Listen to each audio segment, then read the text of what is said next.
Welcome to Weekly Digest, where we highlight the works of ministers of government as they push the administration's development agenda. A senior citizen centre has been commissioned in Latham Region 9 to the tune of $3 million. The centre will provide a safe space for the senior citizens to socialise, access health services, education on fitness, dieting and overall wellness. It was constructed through the Latham Town Council. Minister of Housing and Water Colin Crowell, Minister within the Office of the Prime Minister Kwame McCoy, and Minister of Local Government and Regional Development Nigel Darmlal were at the commissioning on Sunday last. This needs to be replicated, I think, as far as practical to other parts of our country for homes that cater for citizens. They have toiled this soil. They have laid the foundation for us, all of us, to enjoy, first of all, the freedom, the democracy that we have. And then, as Mayor said, all of us hopefully one day will become into that category. And so it is important that we think about the beyond. This is no doubt something that can catch on to other parts of Region 9 and in the country. We will continue to honor our senior citizens, and we've demonstrated this as a government.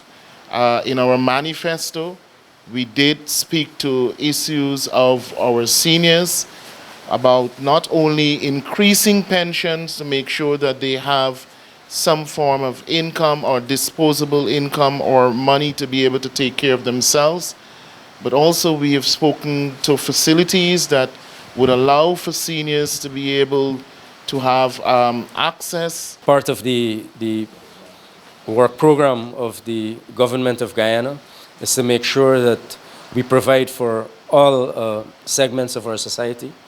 And the commissioning of today's building would go a far way in enhancing the services that the municipality provides to the people of Latham. So I'm very honored and excited to be here. And I can assure you that other agencies of the government would be happy to work with the Latham Town Council to make sure that this facility becomes productive in the sense that it'll be able to provide the types of services that the senior citizens require. Meanwhile, the concerns of residents from Regions 8 and 9 have been recorded and some addressed during the visit. At Tapachinga Region 9, residents relayed several long-standing housing matters. In response, Minister Colin Crowell assured that those matters will be addressed.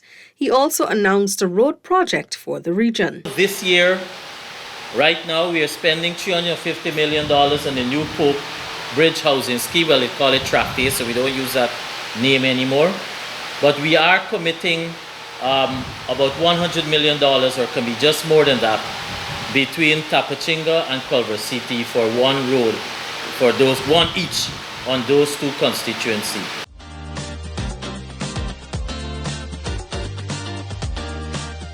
Minister of Local Government and Regional Development Nigel Darmlal meanwhile reiterated government's vision for development of the hinterland region. This is one of the growth areas for us.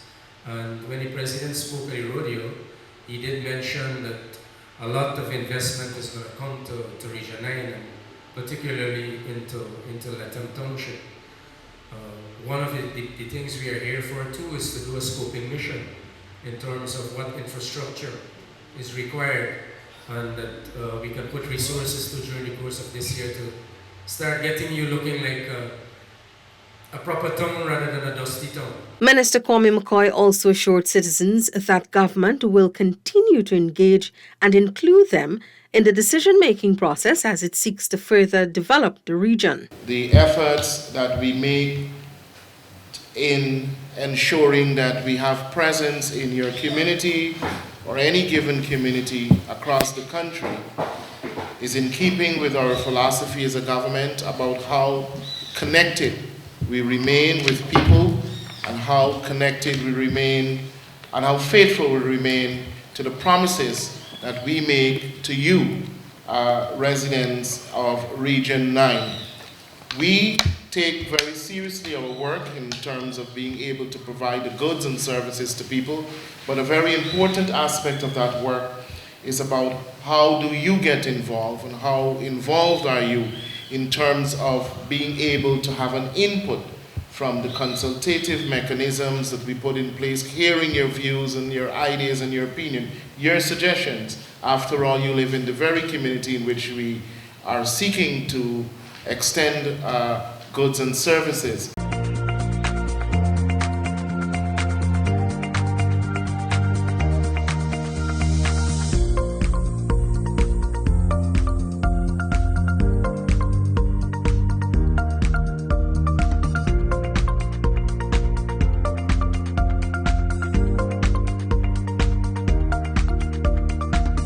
With schools fully reopened countrywide, systems are being put in place to verify the number of school dropouts via the ministry's Operation Recovery Initiative.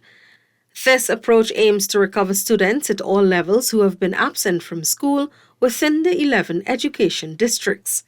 Chief Education Officer Dr. Marcel Hudson made this disclosure on Monday.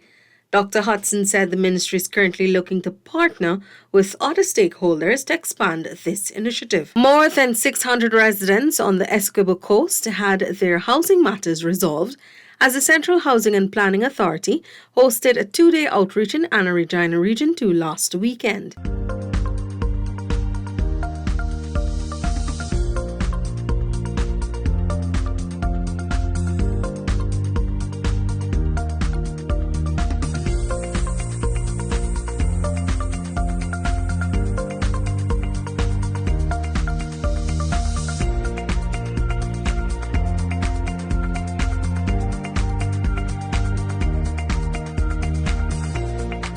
Persons were guided through the application process for land, updated their information, and signed up for land titles and agreements of sale. A number of persons were able to receive their titles, transports, after waiting for years. A number of residents also received their allocation letters for land they applied for years ago.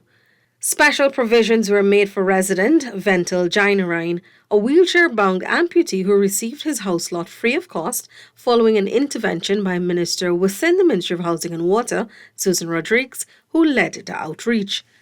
Later, the minister said the activity was successful as many of the age-old issues had been resolved. The difficulty with Region 2, as explained previously, you had a lot of titles that were mixed up. You had one person living on the lot having a title for a different lot.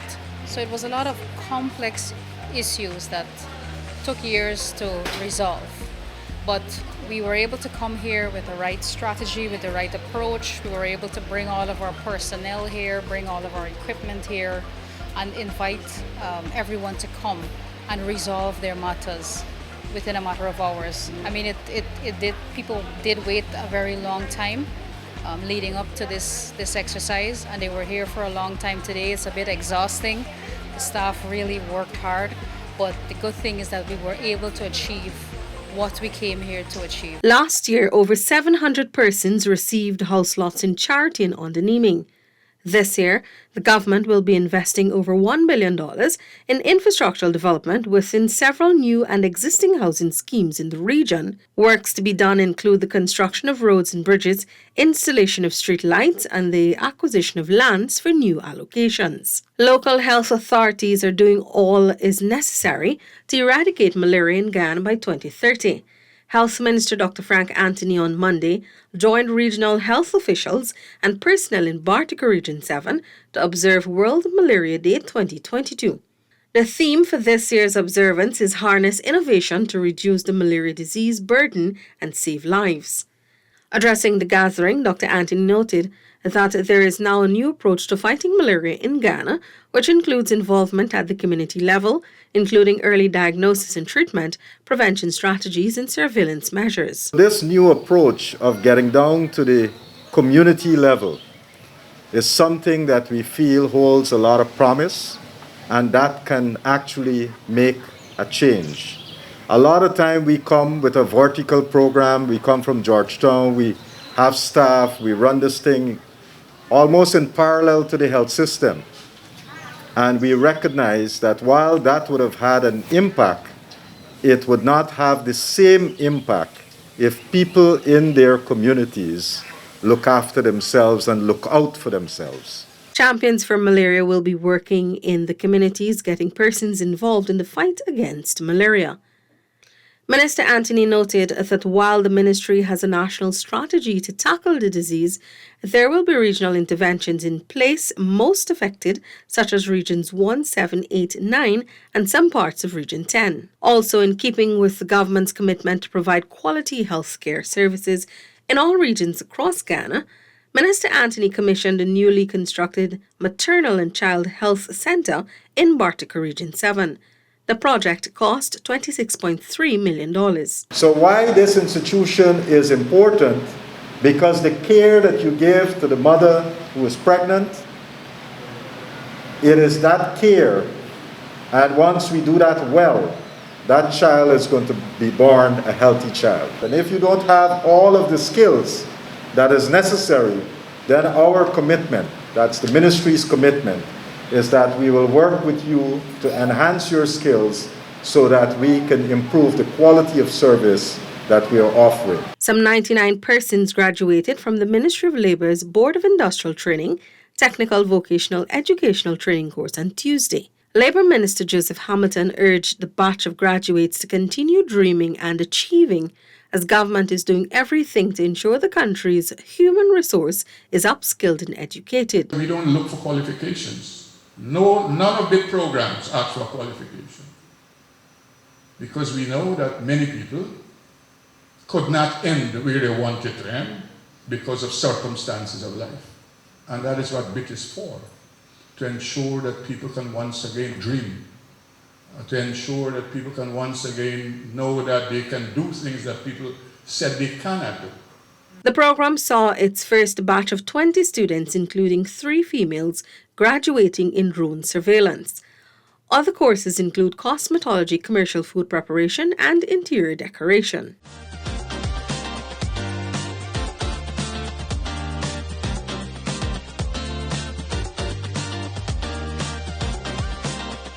Representatives from the various communities within the Linden Township, as well as outlining communities in Region 10, were on Tuesday consulted on the new Low Carbon Development Strategy, LCDS 2030. The exercise was led by Minister of Public Works, Bishop Juan Edgell, who noted that the new and expanded LCDS outlines a pathway for prosperity for all Guyanese, while simultaneously protecting the country's forest. Any strategy that we're going to engage in and we're going to participate in and we're going to sign on to and collectively agree must not result in the loss of economic opportunities, must not shut down sectors, but must contribute to the economic upliftment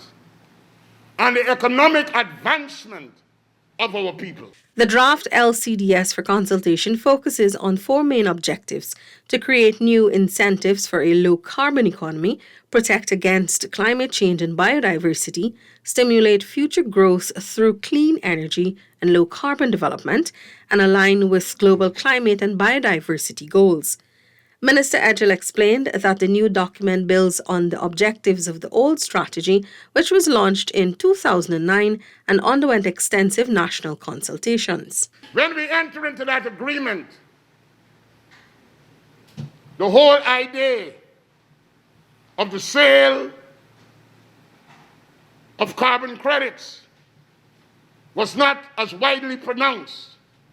And while we were able to clinch a deal with Norway for 250 million, because of what is happening in the world, the global context, and our move towards net zero, we'll be able to trade on the open market and earn multiplied billions, not just 250 million, but multiplied billions that will be invested for the development of Guyana and all the people of Guyana. $864.1 million in contracts have been awarded through the National Drainage and Irrigation Authority to rehabilitate drainage culverts in Bartica and Diamond, conduct drainage works at Good Intent, West Bank Demerara, and to construct concrete bridges in Mahaica Region 5, among other projects.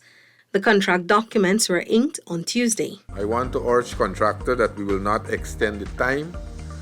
Last year we have had some problems with contracts.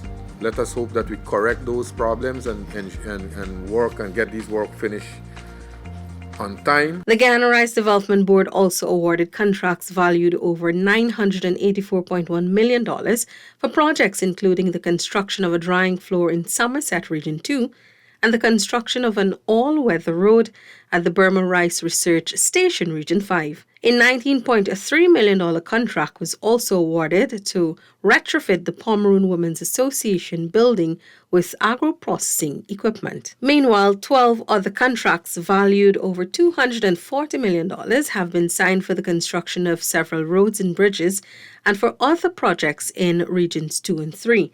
Minister of Local Government and Regional Development Nigel Darmalal on Tuesday witnessed the signing held at the respective RDC boardrooms. We expect that these contracts are going to be completed within the specified contract period, and it is usually a policy of the government that we do not engage in variation even before contracts are, the first phase is being implemented.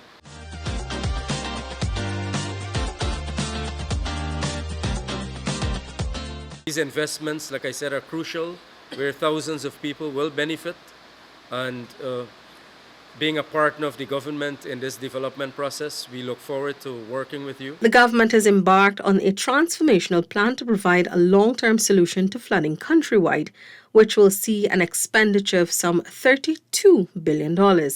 Vice President Dr. Bar Jagdeo made the disclosure at Dundee Maikoni during a community meeting on Wednesday, which formed part of an outreach to Region 5. We have been tackling this issue of flooding across the country. Because of climate change, we have had unusual weather patterns. Many of the farmers in this area, and this is a predominantly farming region, have suffered enormously from flooding. And we've made it clear that we want to address this issue in the long term. But critical to addressing this issue in the long term is getting a feedback from the communities. So you would recall that when we built the Hope Canal, that was done precisely to keep the East Coast safe from threats against the Conservancy, but it also had another purpose. That is to prevent excessive water being released into the Mahaica Creek. The Vice President also announced that some 1,000 persons residing in Region 5 will benefit from temporary jobs, allowing them to earn up to $40,000 monthly after working for approximately 10 days. The road networks for Region 5 will also see significant development, with some $1 billion set aside specifically for community road upgrades. Government would also make available 200 small grants valuing up to $250,000 for budding entrepreneurs to either start or expand their businesses. The Vice President said the financial assistance will be made possible through the Ministry of Local Government and Regional Development. This year's budget, Region 5 has the biggest allocation ever in our history. It has about $1 billion for community roads. We haven't started spending as yet, but it's $1 billion for community roads. And we're going to be talking a bit more about doing this, because this will keep this level of expenditure high for every year thereafter. So we can have a multi-year plan to fix most of the community roads in the region. Further, Dr. Jagdeo proposed to provide training for 400 persons who are interested in heavy-duty equipment, including excavators, welding, plumbing, and electrician fields. The administration is also working on a major plan to ensure every Guyanese is well educated. To this end, VP Jagdeo called on regional leaders to go into all villages to gather up to 5,000 persons who might be interested in scholarships.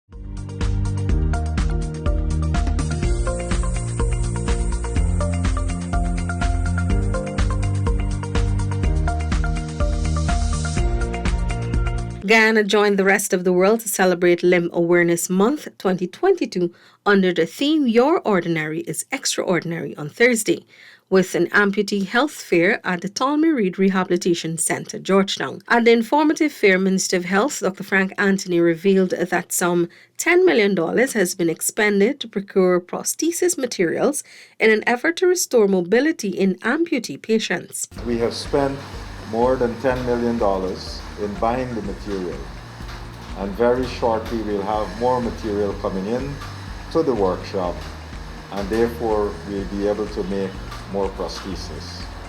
Through these types of activities, that hopefully we'll be able to reduce the prevalence of persons that would have lost a limb and not being able to get maybe a prosthesis. So we'll change that, because our intention is that everybody who needs a prosthesis should be able to get one, and should be able to get one in a timely manner. The annual event is hosted with the intent to spread awareness and programs available for amputees or persons with limb difference. Among the booths, displays and services were the National Insurance Scheme, National Commission on Disability, lawyers, mental health officers, nutritionists, pharmacists, foot care doctors, social workers, among others. Foreign Secretary Robert Bassad is urging Guyanese in the diaspora to take advantage of the opportunities in Guyana. Bassad was speaking at a seminar on Thursday which engaged members of the diaspora on opportunities created by the oil and gas sector here. He noted that the government has emphasized need for local participation, thereby maximizing the benefits of these new and traditional sectors. Government is also working in partnership with international players in the region and beyond. These Guyanese, they possess one, skills that are badly needed in Guyana, two, capital, three, a lot of experience, four, and very importantly, the networking. In terms of their connection, in terms of their ability to engage multinational large companies that have reach in many parts of the world. The Foreign Secretary noted that this does not put Guyanese at any disadvantage. The engagement was aimed at creating linkages between government and local companies operating in the sector. 100 poultry farmers on Friday became the first batch of beneficiaries to receive 100 black giant chickens each from government's post-flood intervention activities. It is in keeping with President Dr. Mohamed Irfaan Ali's promise to aid farmers affected during the 2021 May-June flood. This donation also forms part of government's efforts to rejuvenate the country's livestock industry. Minister of Agriculture Zulfikar Mustafa said the initiative not only fulfills government's promise, but highlights its seriousness to create a robust and resilient agriculture sector in the region, adding that while the country will soon benefit from its emerging oil and gas sector, sustaining its agriculture sector is essential. So, as a government at that time when we suffered that flood, the vision was there because we were looking at the long-term development of the sectors of our country. And as I said, in the agriculture sector, there are many other sectors that drive the agriculture agenda in our country. And that is why today we are here, because we have allocated at that time, when we made allocation for flood relief to farmers, besides cash, to livestock farmers, to cash crop farmers, to rice farmers, the vision was there that we have to continue to develop this sector through genetic improvement. Some 800 residents in the community of Monkey Mountain Region 8 can now boast of improved water supply following the commissioning of a $32.7 million water supply improvement project in the village. The water distribution system was officially commissioned by Minister of Housing and Water Colin Crowell during a recent visit. Signals once again that this President Irfan Ali-led government will ensure that our people, no matter where you live, no matter which mountains separate you, you are part of the development process in Guyana. The new well was drilled at a depth of 100 meters in central Monkey Mountain, where the schools and health center are located. It now provides access to 95% of residents. Overall, Region 8 is slated to benefit from major investment in the water sector. Minister Kroll noted that the government aims to increase coverage from 60 to 80% over the next few years. And so as a government, we have committed that we will spend more money into the hinterland to ensure that we bridge the gap of water, potable water, to all villages and to the households. Already, 18 months into office, just 18 months, we have invested over $150 million in Region 8 for new water distribution networks in various villages. The project was completed by Arkisoon Contracting Services. Other works include installation of pipes with 80 service connections, elevated storage tanks, and a photovoltaic system. Community service officers will also be trained in water system operation and maintenance to assist in management of the system. That's it for this edition of Weekly Digest. For these and other government-related information, do log on to our website dpi.gov.gy and our social media platforms as well. Goodbye.